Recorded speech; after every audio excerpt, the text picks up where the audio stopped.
আসসালামু আলাইকুম রহমতুল্লাহি ওয়া বারাকাতুহু। সম্মানিত প্রিয় মুসলিম ভাই ও বোনেরা, আর ইসলামিক টিভির পক্ষ থেকে সকলকে জানাই আন্তরিক মোবারকবাদ।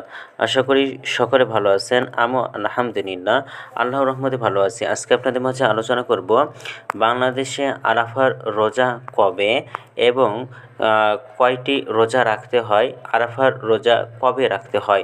চলুন আমরা জেনে নিই হাদিস কোরআন থেকে। জিলহজ মাসের নবম দিন হাজিদের জন্য আরাফার ময়দানে সমবেত হওয়ার দিন। আরাফার ময়দানে সমবেত হওয়া হজের প্রধান কাজ। এই দিনটিতে পৃথিবীর সব মুসলমানদের জন্য রোজা রাখা মুস্তাহাব।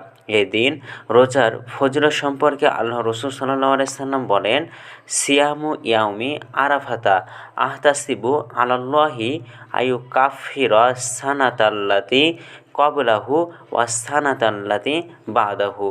আরাফার দিন কেউ রোজা রাখলে আমি আশাবাদী যে আল্লাহ তার পরবর্তী বছর এবং পূর্ববর্তী বছরের গুনাহ মাফ করে দেবেন। সহিহ মুসলিম শরীফ।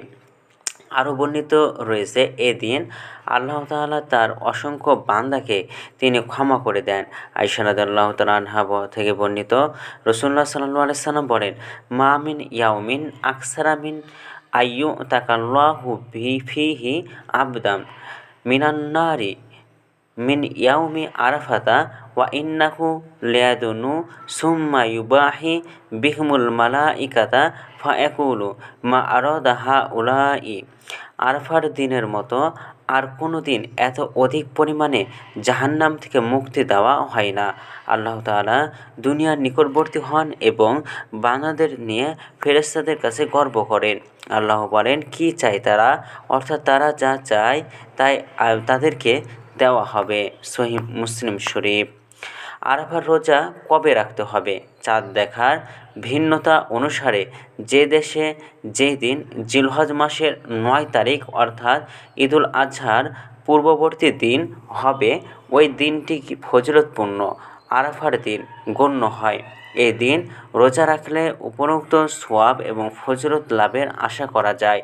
এবছর 1446 হিজরি 2025 খ্রিস্টাব্দে সৌদি আরবে অবস্থানকারীদের জন্য আরাফার দিন হলো আগামীকাল 5 জুন বৃহস্পতিবার। বাংলাদেশে অবস্থানকারীদের জন্য 6 জুন শুক্রবার। যারা আরাফার দিনের রোজা রাখতে চান তারা বৃহস্পতিবার দিনগত রাতে সেহরি খেয়ে শুক্রবার রোজা পালন করতে পারেন। আরাফার রোজা কয়টি? আরাফার রোজা হলো একটি, শুধু নয়, জিলহজের রোজাই আরাফার রোজা। তবে জিলহজের প্রথম দশকের প্রতিটি দিনই ফজিলতপূর্ণ এবং কেউ চাইলে আগে 7 বা 8 জিলহজও রোজা রাখতে পারেন। হযরত আবু হুরায়রা রাদিয়াল্লাহু তাআলা থেকে বর্ণিত রয়েছে, আল্লাহ রাসূল সাল্লাল্লাহু আলাইহি সাল্লাম বলেছেন, জিলহজের প্রথম 9 দিনের প্রতিদিনের রোজা 1 বছরের রোজা এবং এর প্রত্যেক রাতের নামাজ কদরের রাতের সমানের সমতুল্য। সুনানে তিরমিজি শরীফ। উম্মুল মুমিনিন হাফসা রাদিয়াল্লাহু তাআলা থেকে বর্ণিত রয়েছে, নবীজি সাল্লাল্লাহু আলাইহি সাল্লাম প্রতি বছরে জিলহজের প্রথম 9 দিন রোজা রাখতেন।